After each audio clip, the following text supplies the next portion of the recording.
Regla 1. Mantente derecho y con los hombros hacia atrás. Las langostas y el territorio.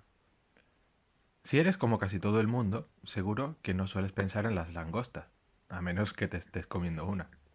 Sin embargo, estos interesantes y deliciosos crustáceos merecen toda nuestra atención.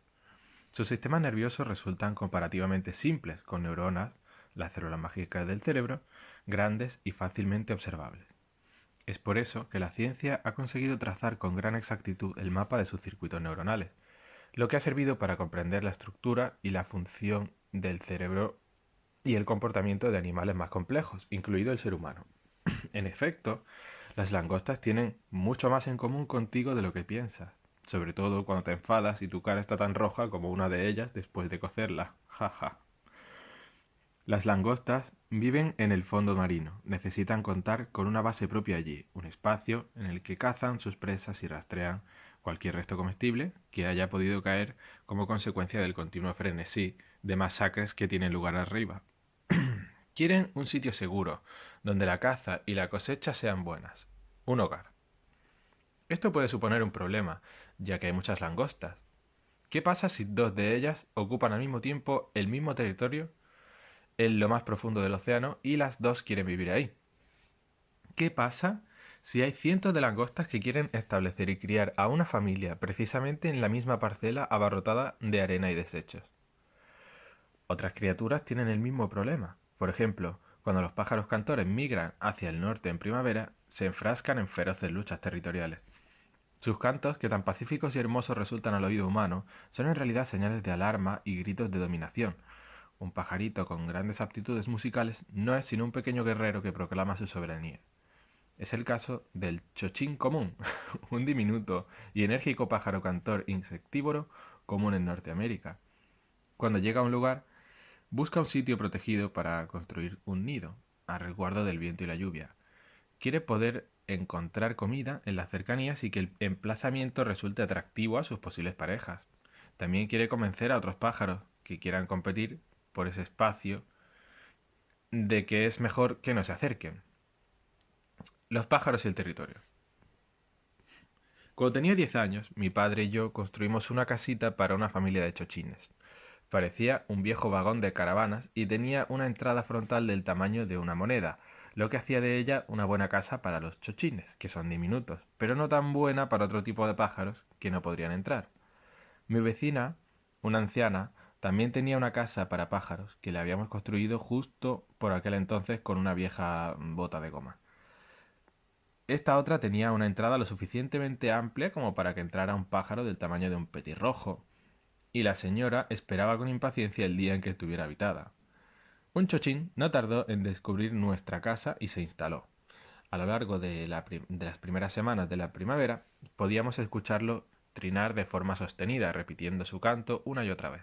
Sin embargo, después de haber construido su nido en la caravana cubierta, el pequeño inquilino empezó a llevar trozos de ramas a la bota de nuestra vecina y consiguió llenarla de tal forma que ningún otro pájaro, grande o pequeño, podía entrar. A nuestra vecina no le hizo mucha gracia este ataque preventivo, pero tampoco se podía hacer gran cosa. Si quitamos todo, limpiamos la bota y volvemos a colocarla en el árbol, decía mi padre, seguro que vuelve a llenarla de palitos. Los chochines son pequeños y muy monos, pero no tienen compasión. El invierno anterior me había roto la pierna esquiando, mi primera caída cuesta abajo, y me habían pagado cierta cantidad de un seguro escolar creado para premiar a los niños más torpes y desgraciados.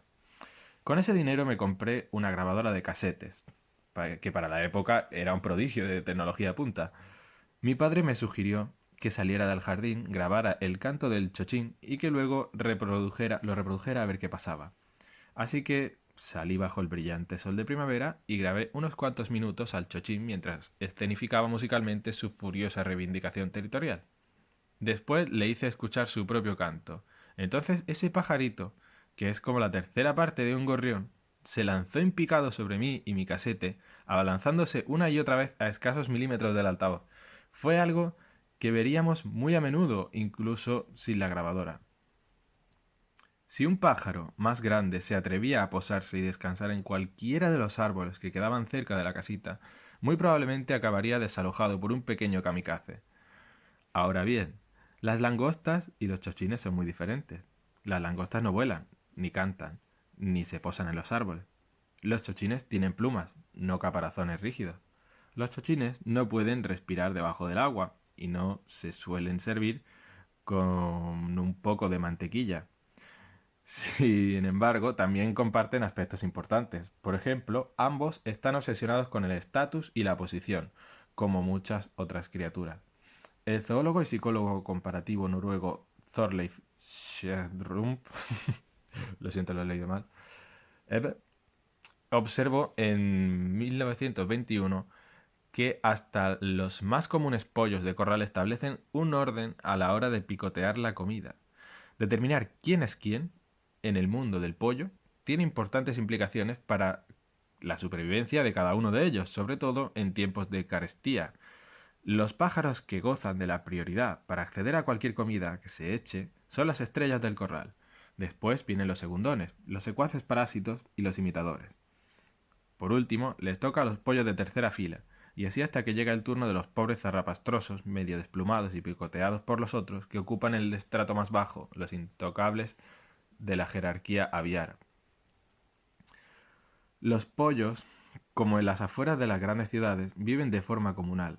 No así los pájaros cantores, como los chochines, que sin embargo sí que reproducen una jerarquía de dominación, en su caso más extendida sobre el territorio.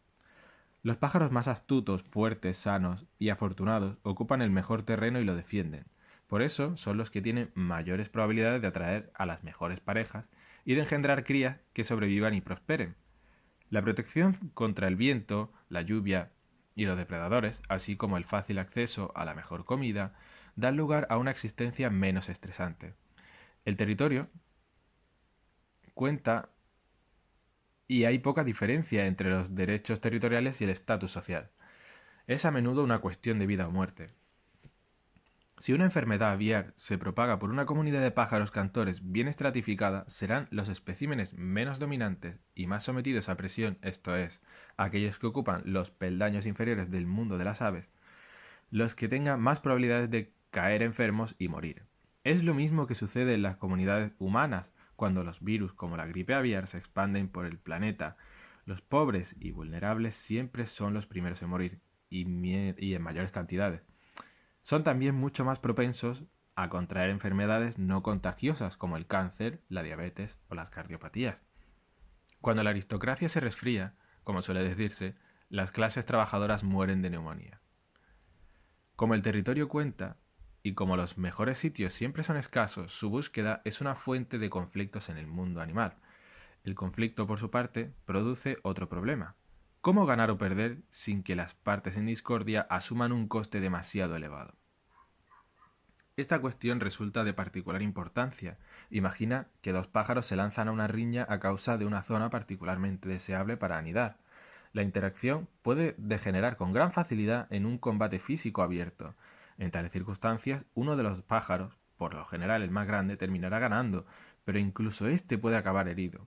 Eso significa que un tercer pájaro totalmente ileso, un astuto observador, puede aparecer como buen oportunista y vencer al ganador que ahora está lisiado. Un resultado así no es nada bueno para ninguno de los dos pájaros del principio.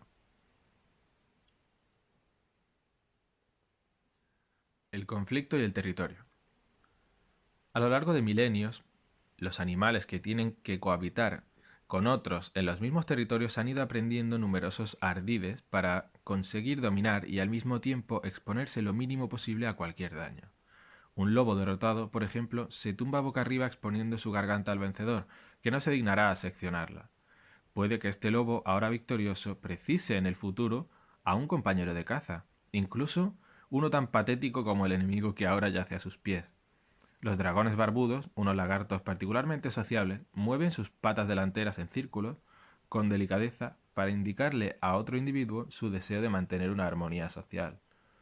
Los delfines generan vibraciones sonoras especiales mientras cazan y en otros momentos de particular ansiedad para evitar potenciales conflictos entre grupos dominantes y subordinados.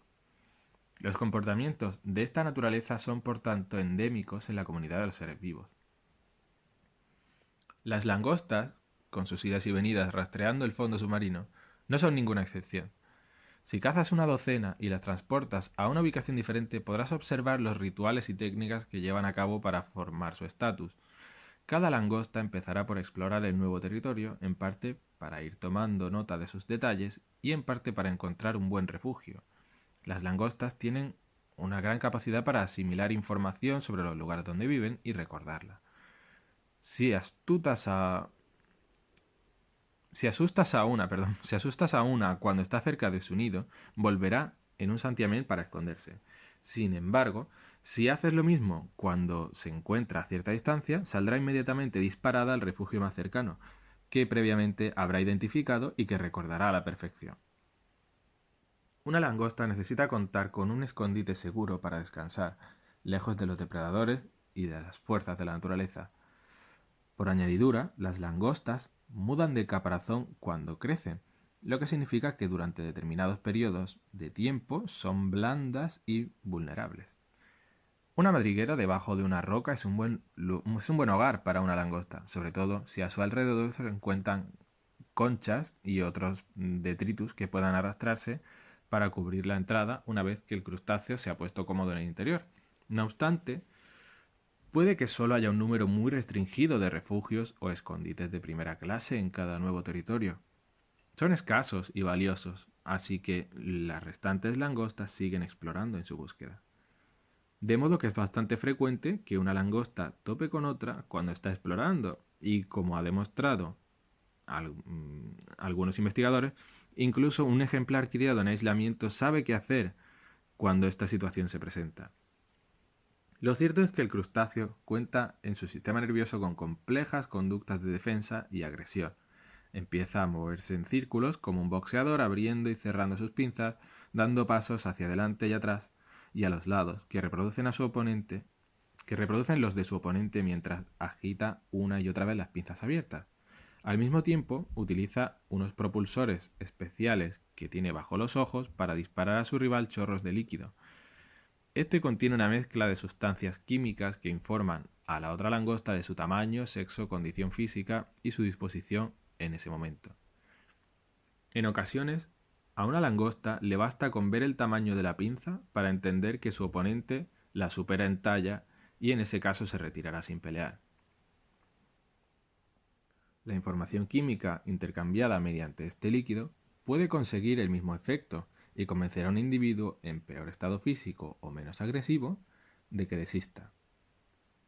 Este es el nivel 1 de resolución de conflictos. No obstante, si dos langostas tienen tamaños y habilidades en principio semejantes, o si el intercambio de líquido no ha transmitido información suficientemente esclarecedora, pasarán al nivel 2. Entonces, sacudiendo frenéticamente las antenas y con las pinzas dobladas hacia abajo, una de las dos avanza y otra retrocede.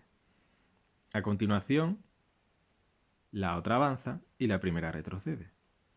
Después de unas cuantas rondas de esta dinámica, la langosta, que se sienta más nerviosa, puede llegar a la conclusión de que no tiene gran cosa que ganar si insiste.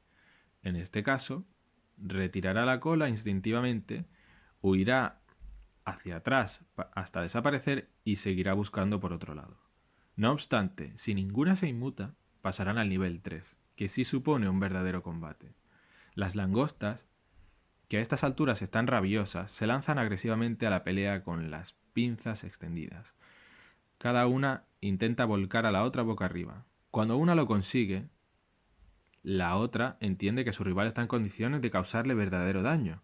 Por lo general se rinde y se va, aunque no sin un enorme resentimiento que la hará chismorrear sin parar sobre la vencedora a sus espaldas. Si ninguna lo consigue, o si una no se rinde después de ser volteada, entonces pasan al nivel 4. Esto supone un riesgo extremo, y por esto no es un paso que se dé sin previa consideración, pues una de las dos langostas terminará la disputa herida, quizá de muerte. Ahora los animales avanzan el uno hacia el otro con una velocidad cada vez mayor. Tienen las pinzas abiertas para poder agarrar a una pata, una antena, un ojo, cualquier otra cosa que quede al descubierto. Cuando consigan atrapar una parte del cuerpo, la atacante intentará arrancarla y para ello sacudirá la cola hacia atrás con brusquedad mientras mantiene la pinza firmemente cerrada. Cuando una pelea llega a este punto, suele terminar con una langosta claramente vencedora y otra derrotada. Esta última difícilmente sobrevivirá, sobre todo si se mantiene en el territorio ocupado por la otra, que ahora es una enemiga mortal. Tras perder una batalla, independientemente de lo agresivo que haya sido el combate, la langosta se muestra incapaz de volver a luchar, incluso con otra a la que haya derrotado en una ocasión anterior. Una combatiente vencida pierde la confianza, en ocasiones durante días. Pero a veces la derrota tiene consecuencias todavía más graves. Si una langosta dominante pierde el combate de forma lacerante, su cerebro básicamente se disuelve y acto seguido se desarrolla otro nuevo, un cerebro de individuo subordinado, más apropiado para la posición inferior que ahora ocupa.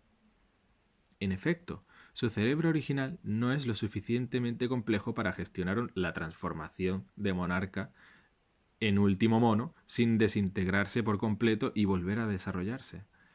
Cualquiera que haya sentido una dolorosa transformación tras sufrir un duro revés amoroso o profesional puede sentirse hasta cierto punto identificado con este crustáceo que una vez lo dominaba todo.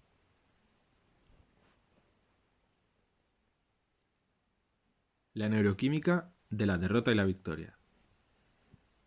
El cerebro de una langosta derrotada es muy distinto del de una ganadora, lo que se refleja en sus correspondientes posturas. Es la proporción de dos sustancias químicas, la serotonina y la octopamina, lo que determina si una langosta rebosa confianza o se arrastra desmoralizada. La victoria aumenta la proporción de la primera respecto a la segunda. Una langosta con niveles elevados de serotonina y bajos de octopamina es un marisco petulante y presumido, con poca predisposición a retirarse frente a un desafío. La razón es que la serotonina contribuye a regular la flexión corporal. Una langosta en flexión extiende sus apéndices para parecer grande y peligrosa, como Clint Eastwood en un spaghetti western. Cuando se aplica serotonina a una langosta que acaba de perder un duelo, se estira. Provoca incluso a quien le ha hecho morder el polvo y pelea más fuerte y durante más tiempo. Los fármacos que se prescriben a las personas que atraviesan una depresión, los cuales inhiben de forma selectiva la recaptación de serotonina, vienen a tener el mismo efecto químico en las mismas consecuencias en una conducta, en lo que resulta una de las más asombrosas demostraciones de la continuidad evolutiva de la vida terrestre. El Prozac consigue alegrar incluso a las langostas. La combinación de alta serotonina y baja octopamina caracteriza entonces a las vencedoras. La configuración neuroquímica opuesta, con una proporción elevada de octopamina respecto a la serotonina, produce langostas con pinta de perdedoras, contraídas, inhibidas, mustias y escurridizas, de las que andarían merodeando en un cruce callejero y se esfumarían en cuanto se anunciara una bronca. La serotonina y la octopamina también regulan el reflejo de retirar la cola, que le sirve a la langosta para propulsarse rápidamente hacia atrás cuando necesita escapar.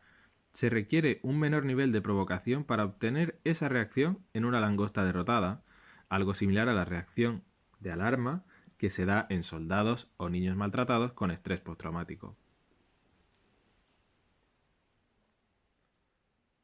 El principio de la distribución desigual.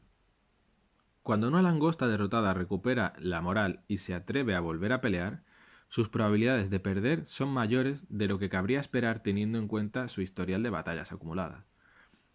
Por el contrario, la que obtuvo la victoria tiene más probabilidades de ganar. En el mundo de las langostas, se juega a doble o nada a favor del ganador, al igual que en las sociedades humanas, donde el 1% más rico cuenta con las mismas riquezas que el 50% de más abajo. Y las 85 personas más ricas tienen lo mismo que los 3.500 millones que ocupan la parte inferior. Ese mismo principio brutal de distribución desigual se produce fuera del ámbito financiero. De hecho, en cualquier parte donde se requiera una producción creativa. Así, por ejemplo, la mayor parte de los artículos científicos los publica un grupo muy reducido de investigadores. Tan solo una minúscula proporción de músicos produce la práctica totalidad de la música comercial que llega a grabarse. Apenas un puñado de autores vende todos sus libros. En Estados Unidos se venden anualmente hasta 1,5 millones de títulos distintos, pero solo 500 de esos libros superan las 100.000 copias.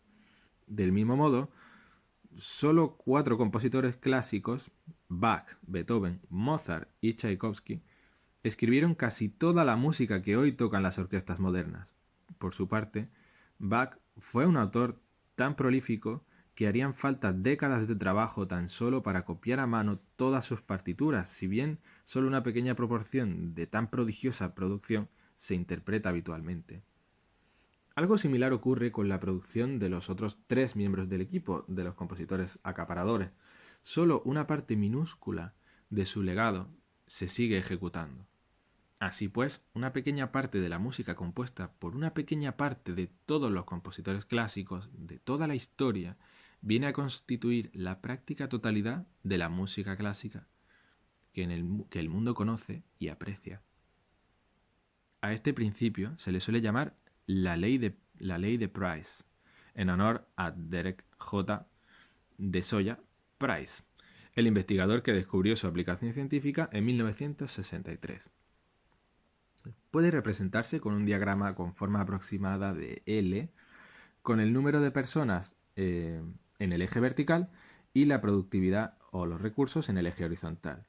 En realidad, el principio básico se había descubierto mucho antes.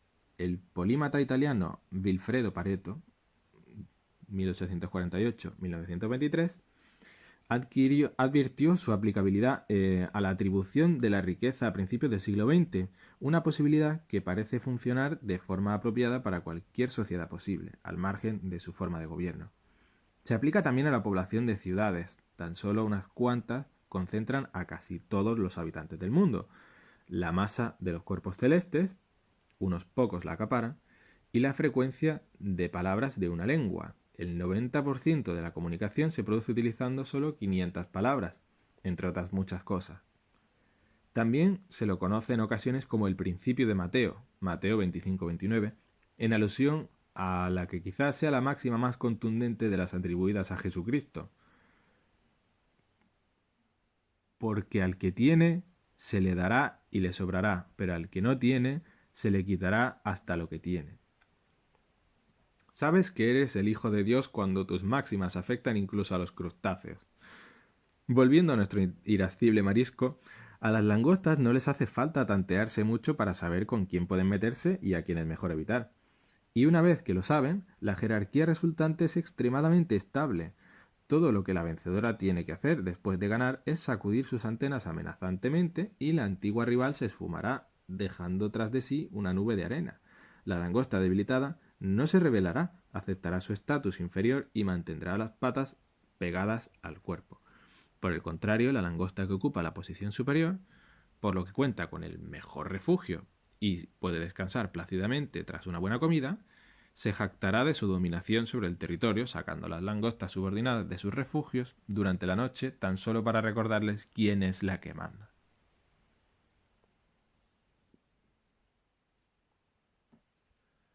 Todas las chicas. Las langostas hembras, que también luchan a conciencia por el territorio durante las fases de su vida relacionadas con la maternidad, identificarán al macho dominante con rapidez y, acto seguido, pasan a sentir por él una irresistible atracción. Es, en mi opinión, una estrategia brillante que otras hembras de diferentes especies también utilizan, incluidas las humanas. En vez de llevar a cabo la ardua labor computacional de identificar al mejor hombre, las mujeres dejan la tarea en manos de cálculos automáticos de la jerarquía dominante. Así, dejan que los hombres se peleen y eligen a sus favoritos entre los que quedan más arriba. Viene a ser lo mismo que sucede en el mercado bursátil, donde el valor de cualquier empresa se estima en función de la competencia. Cuando las hembras se disponen a cambiar de caparazón y ablandarse un poco, empiezan a interesarse por el apareamiento. Primero rondan por la zona del macho dominante, emanando fragancias afrodisíacas en un intento por seducirlo. Puesto que la agresividad es la base de su éxito, tenderá a reaccionar de una forma dominante e irascible. Además, es bien grande, está sano y tiene poder, con lo que no es labor fácil conseguir que deje las peleas y se interese por la búsqueda de pareja. No obstante, si la seducción triunfa, cambiará su comportamiento con la hembra. Es como el equivalente en versión langosta de 50 sombras de Grey, uno de los libros más vendidos de la historia y el enésimo ejemplo de romance estereotípico a lo bella y bestia. Este es el patrón de conducta continuamente representado en las fantasías literarias sexualmente explícitas que son tan populares entre las mujeres, como las sugerentes imágenes de desnudos lo son entre los hombres. Habría que señalar, aún así, que la mera fuerza física constituye una base inestable para construir un dominio duradero, tal y como el primatólogo holandés Frans de Waal se ha esforzado en demostrar. Entre los grupos de chimpancés que estudió, los machos que conseguían dominar a largo término eran los que conseguían complementar su superioridad física con atributos más sofisticados. Al fin y al cabo, hasta el déspota chimpancé más brutal puede ser derrocado por dos oponentes que sean cada uno un 75% tan crueles como él. Así pues, los machos que permanecen en lo más alto son los que forman coaliciones recíprocas con sus subordinados y los que prestan particular atención a las hembras y las crías del grupo. El truco político de ir besando a bebés tiene millones de años, pero las langostas todavía se encuentran en un estado primitivo en comparación con ellos, de modo que el argumento de la bella y la bestia les basta. Así, una vez que la bestia ha sido convenientemente seducida, la langosta hembra que lo ha conseguido se desviste, se desprende de su caparazón y queda peligrosamente blanda, vulnerable y lista para aparearse. En el momento adecuado, el macho, que ahora se ha vuelto un amante atento, deposita una bolsa de esperma en el receptáculo correspondiente. Durante las 2 o 3 semanas siguientes, la hembra se queda rondando cerca mientras su cubierta va endureciéndose. Otro fenómeno que no es del todo desconocido en el mundo de los humanos. Cuando le apetece, vuelve a su propio refugio, que está lleno de huevos fecundados, y es entonces cuando otra hembra intenta hacer lo mismo, y así una y otra vez. El macho dominante, con su postura erguida y confiada, no solo consigue la caza envidiada y el mejor acceso al terreno de caza, también se queda con las chicas. Realmente el éxito merece mucho más la pena cuando eres una langosta macho. ¿Por qué todo esto resulta relevante? Por un número increíble de razones, al margen de las que resultan cómicamente obvias. En primer lugar, sabemos que las langostas llevan aquí, de una forma u otra, más de 350 millones de años, lo que verdaderamente es mucho tiempo. Hace 65 millones de años todavía había dinosaurios, algo que se nos antoja extremadamente remoto. Sin embargo, para las langostas, los dinosaurios eran una especie de nuevos advenedizos que aparecieron y desaparecieron en el flujo de un tiempo casi eterno. Esto nos indica que las jerarquías de dominio han constituido un elemento permanente del ambiente al que cualquier forma de vida compleja se ha adaptado. Hace unos 300 millones de años, los cerebros y los sistemas nerviosos eran comparativamente simples. No obstante, ya poseían la estructura y la neuroquímica necesarias para procesar información sobre el estatus y la sociedad. Difícilmente se puede exagerar la importancia de este hecho.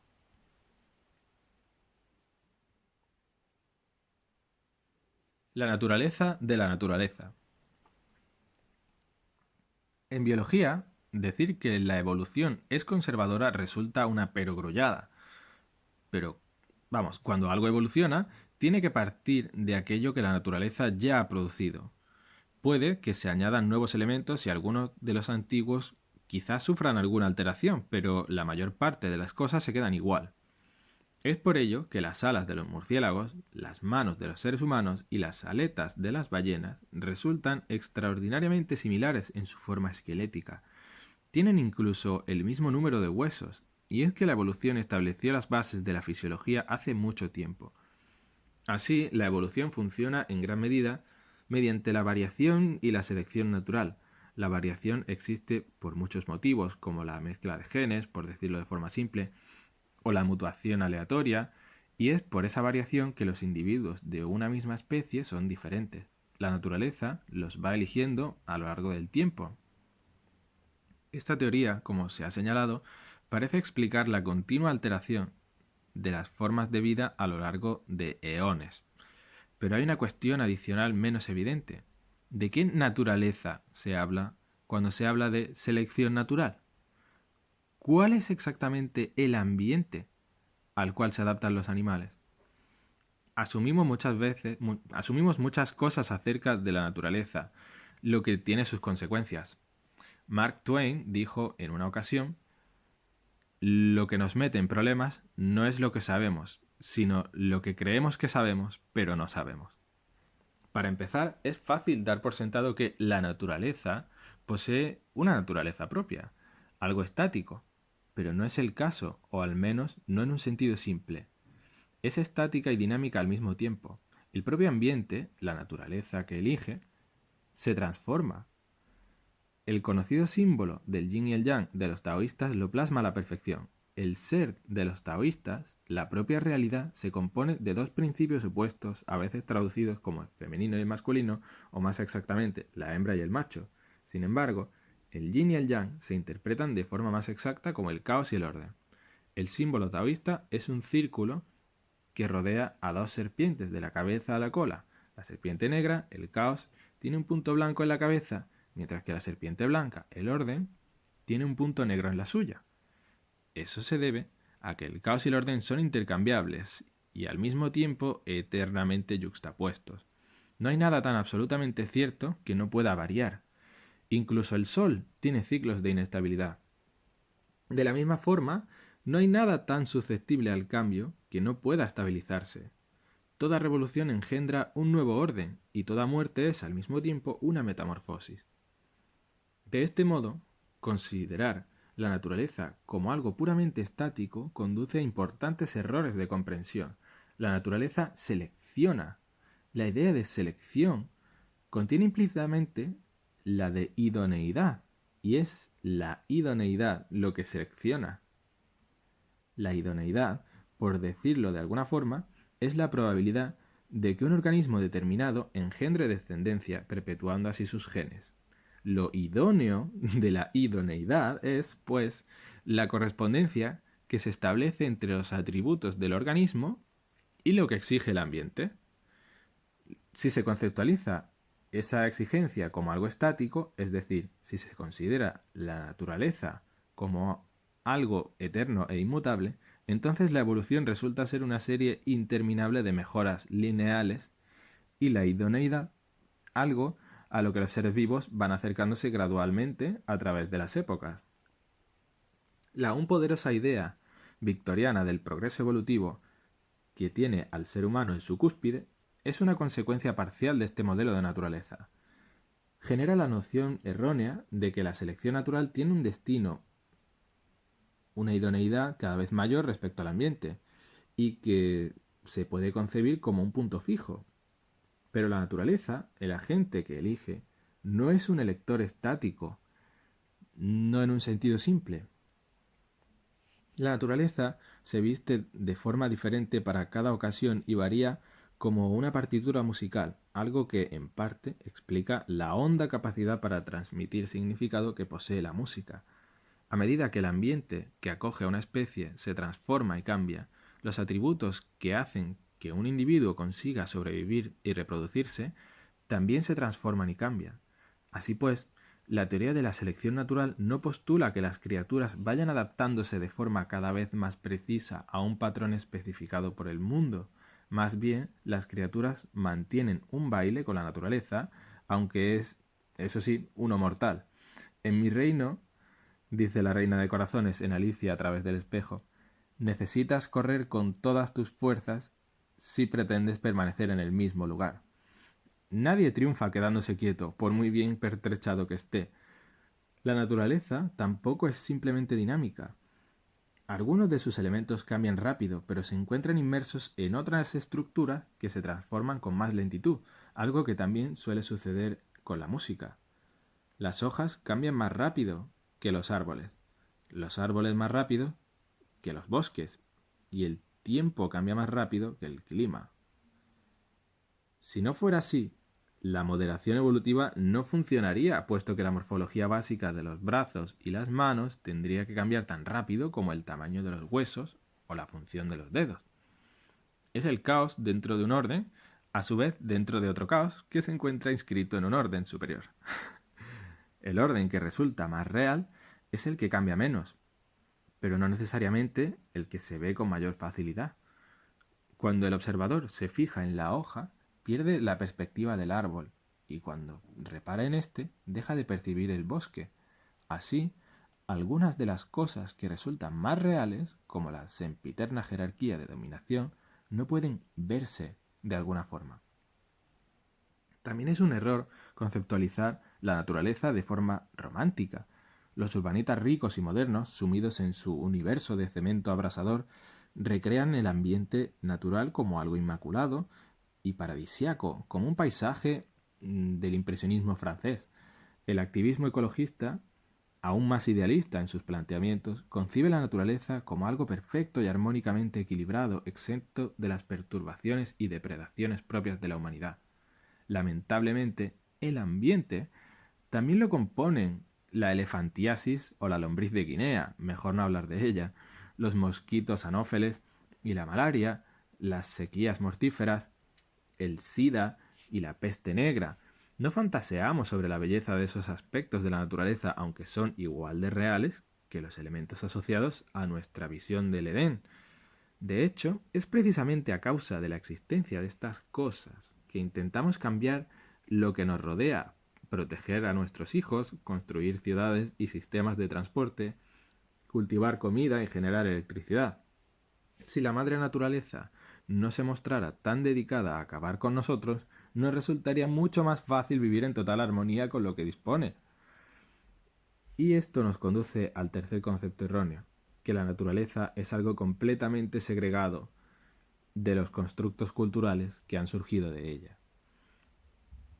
El orden dentro del caos y el orden del ser resulta más natural cuanto más se prolonga, puesto que la naturaleza es lo que selecciona, y cuanto más larga sea la existencia de un atributo determinado, más tiempo ha tenido para ser seleccionado y para afectar a la vida. No importa si se trata de un aspecto físico y biológico o bien social y cultural. Lo único que cuenta desde una perspectiva darwinista es la permanencia, y lo cierto es que las jerarquías de dominación, por muy sociales o culturales que puedan parecer, llevan presentes 500 millones de años. Es algo permanente, es real. Esta jerarquía no es el capitalismo ni tampoco el comunismo. No es el complejo militar industrial ni el patriarcado, ese artefacto cultural desechable, maleable y arbitrario. No es ni siquiera una creación humana, o no lo es en el sentido más profundo. Es por el contrario un atributo casi eterno del ambiente, y gran parte de lo que se denuncia en esas otras manifestaciones más efímeras no es sino un resultado de su existencia inalterable. Todos nosotros, el nosotros soberano, el que está presente desde el principio de la vida, hemos vivido en una jerarquía de dominación durante mucho tiempo. Ya estábamos compitiendo por una posición antes de tener piel, manos, pulmones o huesos. Así hay pocas cosas más naturales que la cultura. Las jerarquías de dominación son más antiguas que los árboles. La parte de nuestro cerebro que registra nuestra posición en la jerarquía de dominación es por eso fundamental y excepcionalmente antigua. Es un sistema de control esencial que modela nuestras percepciones, valores, emociones, pensamientos y acciones. Afecta de forma directa a todos los aspectos de nuestro ser, conscientes e inconscientes. De ahí que cuando sufrimos una derrota nos comportemos de una forma muy parecida a las langostas que han perdido una pelea. Nuestra postura se encoge, miramos al suelo, nos sentimos amenazados, heridos, ansiosos y débiles. Si las cosas no mejoran, caemos en una depresión crónica. En tales circunstancias no resulta fácil hacer frente al combate que exige la vida, con lo que acabamos siendo víctimas idóneas de los matones de caparazón fuerte. Y no solo resultan llamativas las similitudes relacionadas con el comportamiento y la pertenencia, y la experiencia, perdón, pues gran parte de la neuroquímica subyacente es la misma. Pongamos como ejemplo la serotonina, la sustancia química que controla la postura y las retiradas de las langostas. Aquellas que se encuentran en posiciones inferiores producen comparativamente bajos niveles de serotonina, al igual que ocurre con los seres humanos que ocupan posiciones análogas, y estos bajos niveles disminuyen aún más con cada derrota. Una baja serotonina significa menos confianza en uno mismo, significa una mayor respuesta al estrés y mayores dificultades para reaccionar ante una emergencia. Y en el punto inferior de la jerarquía de dominación, en cualquier momento puede ocurrir cualquier cosa, nada bueno por lo general. Significa menos felicidad, más dolor y ansiedad, más enfermedad y una esperanza de vida menor, tanto en los humanos como en los crustáceos. Los puestos superiores en la jerarquía de dominación y los altos niveles de serotonina, que suelen ir parejos, se caracterizan por menos enfermedades, miseria y muerte, incluso cuando se mantienen constantes factores como los ingresos totales o bien el número de restos comestibles en descomposición que puedes conseguir. Difícilmente se puede exagerar la importancia de este hecho. Arriba y abajo. Hay una calculadora espantosamente instintiva en lo más profundo de tu interior, en la base misma de tu cerebro, muy por debajo de tus pensamientos y sentimientos. Controla con toda exactitud dónde te sitúas en la sociedad. Pongamos, por ejemplo, en una escala de 1 a 10. Si estás en el número 1, en el nivel más elevado del estatus, eres un triunfador absoluto. Si eres macho, tienes acceso preferente a los mejores lugares para vivir y a la comida de mejor calidad. Cuentas con infinitas oportunidades para el contacto romántico y sexual. Eres una langosta de éxito, y las hembras más atractivas se pelean para conseguir tu atención. Si eres una hembra, tienes acceso a muchos pretendientes de gran calidad, altos, fuertes y simétricos, creativos, de confianza, honestos y generosos, y tu compañero macho dominante competirás de forma feroz. Y como tu compañero macho dominante competirás de forma feroz, incluso despiadada, para mantener o mejorar tu posición en la igualmente competitiva jerarquía de las hembras, para parearse. Aunque resulta mucho menos probable que para ello recurras a la agresión física, hay muchos recursos verbales y estrategias a tu disposición, como por ejemplo la denigración de las oponentes, y puedes muy bien convertirte en una experta en su uso. Si por el contrario te encuentras en lo más bajo de la escala, en el 10, independientemente de tu sexo, no tienes ningún lugar donde vivir o ninguno bueno. Tu comida es horrible, incluso... Bueno, y eso cuando consigues comer. Tu estado físico y mental es malo y no suscitas el menor interés romántico a nadie, a no ser que compartan tu nivel de desesperación. Tienes más probabilidades de contraer una enfermedad, envejecer con rapidez y morir joven, y pocos, en el mejor de los casos, llorarán tu desaparición. Puede que ni siquiera el dinero te resulte útil. No sabrás cómo utilizarlo, porque es complicado hacerlo de forma apropiada, sobre todo cuando no se está familiarizado con su uso. El dinero te expondrá a tentaciones peligrosas de drogas y alcohol, que resultan mucho más gratificantes cuando uno se ha visto privado de placeres durante mucho tiempo. El dinero también te convierte en presa de depredadores y psicópatas, que prosperan explotando a quien se encuentra en los estratos más bajos de la sociedad. El fondo de la jerarquía de dominación es en verdad un lugar horrible y peligroso. La parte prehistórica de tu cerebro, especializada en evaluar la dominación, presta atención a cómo te tratan las otras personas. A partir de esos indicios, emite una estimación de tu valor y te asigna un estatus. Si tus colegas te consideran de poco valor, este dispositivo reduce la serotonina disponible y así te vuelves un individuo mucho más reactivo, física y psicológicamente, a cualquier circunstancia o acontecimiento que pueda suscitar emoción, sobre todo si es negativa. Y lo cierto es que necesitas esa reactividad, ya que los imprevistos son mucho más comunes cuando te encuentras abajo del todo y lo fundamental es sobrevivir. Desgraciadamente, esta sobreexcitación, esta alerta constante, consume mucha energía valiosa y muchos recursos físicos. Este tipo de respuesta no es otra cosa que lo que todo el mundo conoce como estrés, y no se trata en absoluto de algo que sea exclusiva o incluso principalmente psicológico. Es más bien un reflejo de las auténticas limitaciones que imponen unas circunstancias desafortunadas. Cuando se vive en lo más bajo de la escala, el viejo dispositivo del cerebro asume que incluso el menor contratiempo imprevisto puede desencadenar una sucesión incontrolable de acontecimientos negativos que habrá que afrontar a solas. ya que en los márgenes de la sociedad es difícil contar con amistades que resulten útiles.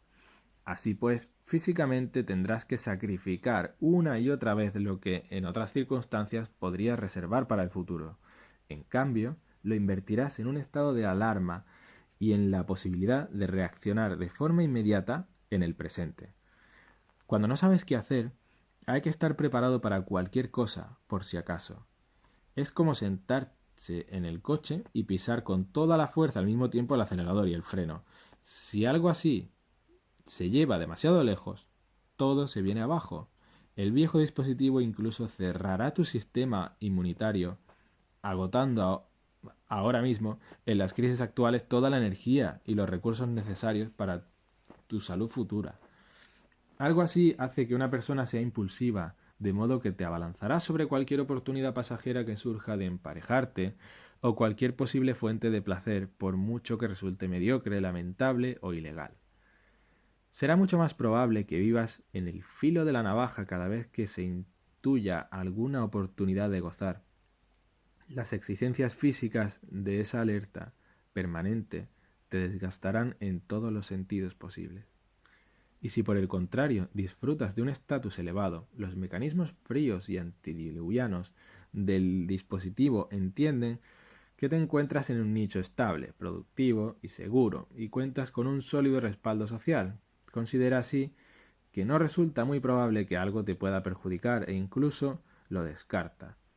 El cambio puede plantear una oportunidad en vez de un desastre. Así, la serotonina fluye a raudales, lo cual refuerza tu confianza y tu tranquilidad, te hace erguirte y te aleja de la alarma constante. Puesto que tu posición es segura, es probable que el futuro te sonría, con lo que merece la pena pensar a largo plazo y considerar proyectos para una mañana mejor. No tienes que asirte de forma desesperada a cualquier migaja que te lance la fortuna, porque puedes esperar de forma realista que te sigan llegando oportunidades positivas. Puedes postergar la satisfacción sin tener que renunciar a ella de forma permanente. Te puedes permitir ser un ciudadano que reflexiona y que despierta confianza.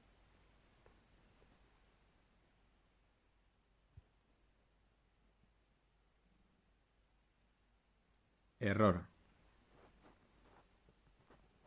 Sin embargo, en ocasiones, el mecanismo del dispositivo falla. Tu funcionamiento puede verse alterado, por ejemplo, por hábitos alimenticios o de sueño erráticos, o quizá una incertidumbre lo sorprenda. El cuerpo, con sus diversos organismos, tiene que funcionar como una orquesta bien entrenada. Cada sistema tiene que desempeñar su papel de forma correcta y exactamente cuando le corresponde. De lo contrario, se produce el caos. Por eso las rutinas resultan tan necesarias. Las acciones que repetimos cotidianamente tienen que estar automatizadas. Tienen que convertirse en hábitos sólidos y estables, de tal forma que pierdan su complejidad y resulten simples y predecibles. Es algo que se puede percibir con particular claridad en el caso de los niños pequeños, que son juguetones y encantadores cuando mantienen ritmos de descanso y comida estables, pero que se vuelven criaturas llorosas e insufribles cuando no lo hacen. Por eso, lo primero que siempre pregunto a mis clientes clínicos es cómo duermen. ¿Se levantan por la mañana aproximadamente a la misma hora a la que se levantan la mayoría de la gente y lo hacen cada día? Si responden que no, eso es lo primero que propongo solucionar. No importa tanto si siempre se acuestan a la misma hora, pero sí que es necesario mantener hábitos constantes para levantarse. No se puede tratar la ansiedad o la depresión si el paciente mantiene rutinas imprevisibles. Los sistemas que median las emociones negativas están estrechamente relacionados con los ritmos circadianos, que son rigurosamente cíclicos. En segundo lugar, pregunto por el desayuno. Recomiendo a mis clientes que tomen un desayuno bien cargado de grasa y proteínas tan pronto como puedan por la mañana, sin simples carbohidratos ni azúcares, ya que se digieren demasiado rápido y producen un pico de glucosa seguido de un rápido descenso. Es por eso que las personas que sufren ansiedad o depresión siempre se encuentran agobiadas, sobre todo si hace tiempo que sus vidas están descontroladas. Sus cuerpos están preparados para segregar insulina en cantidades elevadas si se realiza cualquier actividad de una cierta complejidad o esfuerzo. Si lo hacen después de una noche en ayunas o antes de comer, el exceso de insulina en la sangre absorberá toda la glucosa. Entonces ataca la hiperglucemia y se vuelven psicológicamente inestables. Y siguen así el resto del día, ya que sus sistemas no se pueden reiniciar hasta que han dormido. He tenido muchos clientes cuya ansiedad acababa reduciéndose a niveles subclínicos simplemente porque habían empezado a dormir respetando un horario y establecido y a desayunar. Otras malas costumbres también pueden interferir en el funcionamiento apropiado del dispositivo. Unas veces ocurre simplemente por motivos biológicos que no se entienden con exactitud. Otras sucede porque estos hábitos inician un complejo bucle de retroalimentación positiva. Un bucle... Justo me estás hablando tú ahora. Un bucle de retroalimentación positiva requiere un detector de entrada, un amplificador y algún tipo de salida.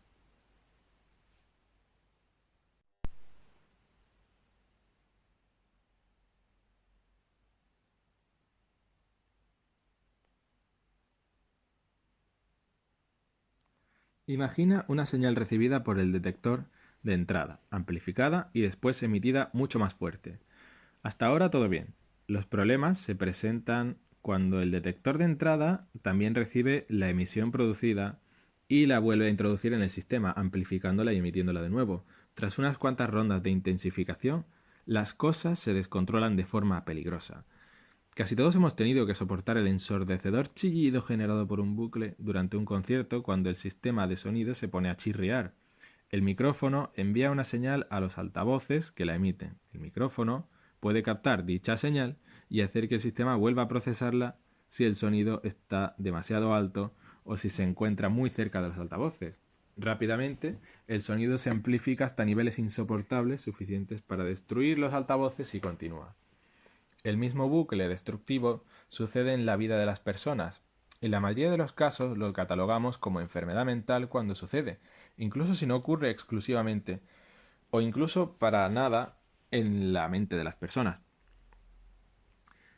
La adicción al alcohol o a cualquier otro tipo de sustancia que altere el estado de ánimo es un ejemplo frecuente de proceso de retroalimentación positiva. Imaginemos a una persona a la que le gusta beber, quizá un poco más de lo que debería. Se bebe enseguida 3 o 4 copas y su glucosa se dispara. Esta situación puede resultar extremadamente estimulante, sobre todo si se trata de alguien con una predisposición genética al alcohol. Pero solo sucede cuando los niveles de glucosa suben de forma sostenida, lo cual solo ocurre si el bebedor sigue bebiendo. Cuando cesa, la glucosa no solo se estanca y luego empieza a caer en picado, sino que su cuerpo comienza a producir una variedad de toxinas a medida que metaboliza el etanol consumido. También empieza a notar los efectos de la abstinencia a medida que los sistemas de ansiedad, que la ingesta había bloqueado, comienzan a responder de forma amplificada. La resaca no es más que la abstinencia producida por el alcohol, que a menudo acaba con los alcohólicos que la sufren, y en este caso empieza en cuanto se deja de beber. Para conservar esa cálida intensidad y mantener a raya las desagradables secuelas, el bebedor puede simplemente seguir bebiendo hasta consumir todo el licor que tiene en casa o hasta que los bares cierren y se quede sin blanca. Al día siguiente, se levanta con una tremenda resaca. Hasta ahora, no es más que una situación desagradable. El problema verdadero comienza cuando descubre que su resaca se puede curar con unas cuantas copas más por la mañana. Una cura así es obviamente temporal, no hace más que aplazar ligeramente los síntomas de la abstinencia, pero puede que eso sea lo que se busca a corto plazo si la miseria que se sufre es lo suficientemente cruda. Así que ahora el bebedor ha aprendido a curarse de su resaca, y cuando la medicina es lo que causa la enfermedad, se ha creado un bucle de retroalimentación positiva. El alcoholismo es una consecuencia frecuente en tales condiciones. Algo parecido suele ocurrirles a las personas que desarrollan un trastorno de ansiedad como la agorafobia.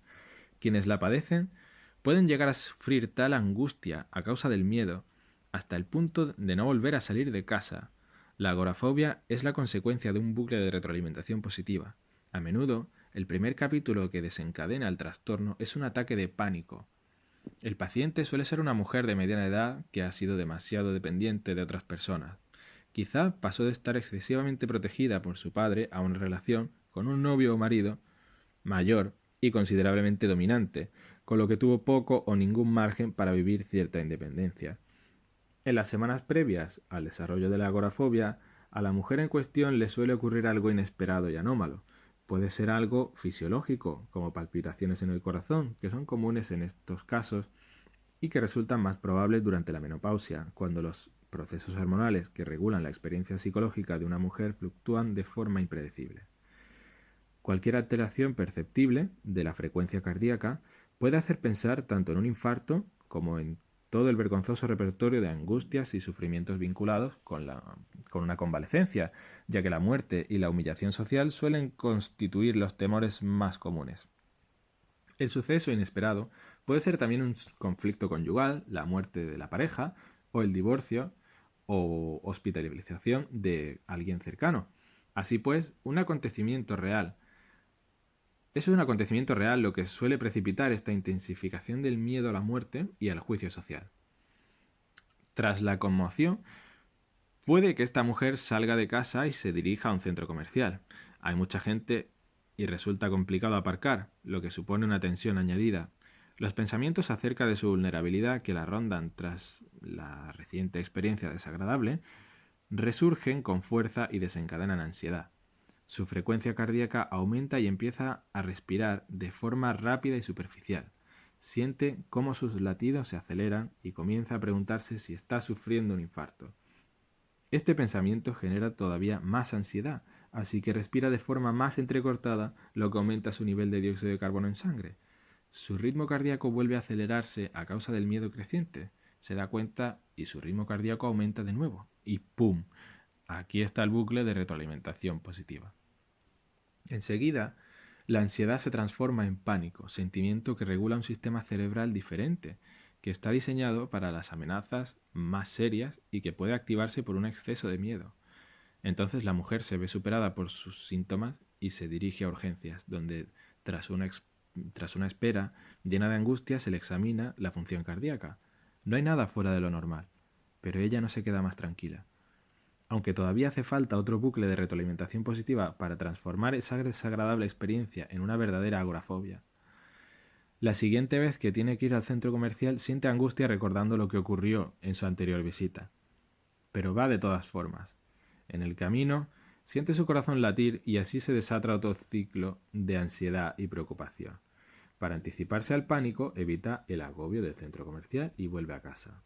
Pero ahora, los sistemas de ansiedad de su cerebro registran que ha huido del centro comercial y llegan a la conclusión de que ese tipo de desplazamiento resulta verdaderamente peligroso. Nuestros sistemas de ansiedad son sumamente prácticos y asumen que cualquier cosa de la que huyes es peligrosa. Prueba de ello es, evidentemente, que has salido huyendo. Así que a partir de ahora, el centro comercial queda marcado como lugar demasiado peligroso, o bien la nueva agorafóbica se etiqueta a sí misma, como demasiado frágil para acercarse al centro comercial. Quizá no ha llegado todavía a un nivel que le suponga verdaderos problemas. No en vano, hay otros lugares donde comparar. Pero quizá el supermercado del vecindario se parezca lo suficientemente al centro comercial para generar una respuesta similar cuando vaya. Y en ese caso se volverá a retirar. A partir de ese momento, el supermercado ocupa la misma categoría y después le toca a la tienda de la esquina. Después son los buses, los taxis y los metros. Y en poco tiempo, cualquier sitio. La agorafóbica puede llegar a sentir miedo de su propia casa, de la que huiría si pudiera. Enseguida queda enclaustrada entre sus cuatro paredes. Cualquier huida motivada por la ansiedad hace que todo aquello de lo que el individuo ha salido huyendo genere más ansiedad. Una huida motivada por ansiedad empequeñece a la persona al tiempo que agranda un mundo lleno de peligros. Existen numerosos sistemas de interacción entre el cerebro, el cuerpo y el mundo social que pueden quedar atrapados en bucles de retroalimentación positiva. Las personas que sufren depresión, por ejemplo, pueden empezar a sentirse inútiles, verdaderas cargas para los demás, al mismo tiempo que están desgarradas por el dolor. Así pues, se distancian de la familia y las amistades, un alejamiento que aumenta su soledad y su aislamiento y la probabilidad de sentirse cargas inútiles. Entonces se alejan más. De este modo, la depresión entra en una espiral creciente. Si alguien sufre en algún momento de su vida un duro golpe, un trauma, el dispositivo de dominación puede transformarse de tal forma que probablemente acabe generando más dolor. Es algo que les ocurre a menudo a los adultos que fueron víctimas de bullying durante su infancia o adolescencia. Se vuelven personas ansiosas que se enfadan con facilidad. Se protegen a sí mismas poniéndose a la defensiva y evitando el contacto visual directo, que puede interpretarse como un desafío de dominación. Algo así significa que el daño causado por el bullying juvenil sufrido, la merma del estatus y confianza, puede continuar incluso después de que dicho abuso haya terminado. En los casos más simples, quienes eran objeto de intimidaciones maduran y consiguen ocupar posiciones de éxito y reconocimiento. Ahora bien, no son enteramente conscientes de ello, puesto que mantienen sus adaptaciones psicológicas a la realidad anterior, que ahora resultan contraproducentes y les hacen sentir más estrés e incertidumbre de lo necesario. Pero en casos más complejos, la asunción de subordinación no solo lleva a la persona a sentir más estrés e incertidumbre de lo necesario, sino que además, al mantenerse en una posición de sumisión, se sigue estando sujeto al mismo tipo de acoso por parte de los abusones que subsisten en el mundo adulto, por mucho que sean muy pocos y no suelan salirse con la suya. En este tipo de situaciones, la consecuencia psicológica del bullying pasado aumenta la probabilidad de que se mantenga en el presente, si bien objetivamente no tendría que ser así teniendo en cuenta la madurez, la reubicación geográfica, la formación recibida o la mejora en el estatus más objetivo.